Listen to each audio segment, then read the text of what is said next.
তার কাছে তথ্য আছে, কারণ এই সরকার তো অতিথি পাখি, তার কোনো দায়বদ্ধতা নাই। বাইরে থেকে আসছেন, বাইরে চলে যাবেন কাজ হয়ে গেলে। এখন আবার শোনা গেল এই পেট্রো বাংলার নানা ধরনের তার এগ্রিমেন্ট করতে যাচ্ছে, শেভরনের নামটা এসছে, আমি জানি না সত্য মিথ্যা কি। শেভরনকে তারা কাজ পাইয়ে দিতে চান টেন্ডার ছাড়া, মানে একই প্রক্রিয়ার ভিতরে যাওয়ার জন্য পেট্রো বাংলাও তৎপর হয়েছে।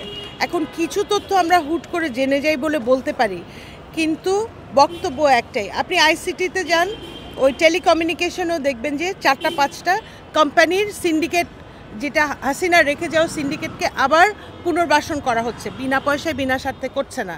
এই পয়সাগুলোর স্বার্থগুলো কারা নিচ্ছে? এখনকার মন্ত্রীরা। কারেক্ট। বক্তব্য হচ্ছে এই সরকারকে তথ্য উন্মোচন করতে হবে। আমি একটা অপ্রাসঙ্গিকভাবে একটা কথা বলি, এটা প্রাসঙ্গিকতা আছে। কয়েক সপ্তাহ আগে আমাদের নাহিদ ইসলাম ভাই বলেছিলেন যে তার কাছে তথ্য আছে, সরকার এদিক সেদিক করলে তথ্য প্রকাশ করে দিবে কারা কারা কি বলেছিল, দুর্নীতি অথবা ইত্যাদি ইত্যাদি জড়িত। তথ্য কিন্তু প্রকাশ করে নাই, বলে নাই। তার বদলে কি করেছে? নতুন একটা জোট করেছে। তাহলে আমরা ধরে নিচ্ছি এখানে হিসাব কিতাব একটা গিভ অ্যান্ড টেক হয়ে গেছে, ক্লিয়ার, ভাগ বাটোয়ারা হয়ে গেছে।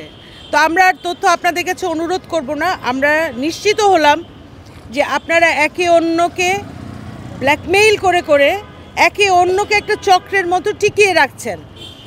বন্দর গেল, তারপরে আপনার বিভিন্ন চিনি কারখানাগুলোকে আপনারা বেতন দেন না, অথচ বিডার অনুষ্ঠানে ইংরেজি বলতে পারে বলে আপনারা লক্ষ টাকা খরচ করেন। এনিওয়ে, এগুলো বলতে বলতে আমরা টায়ার্ড, আমরা ক্লান্ত।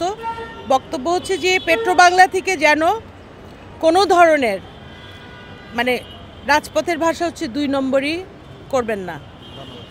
ধন্যবাদ।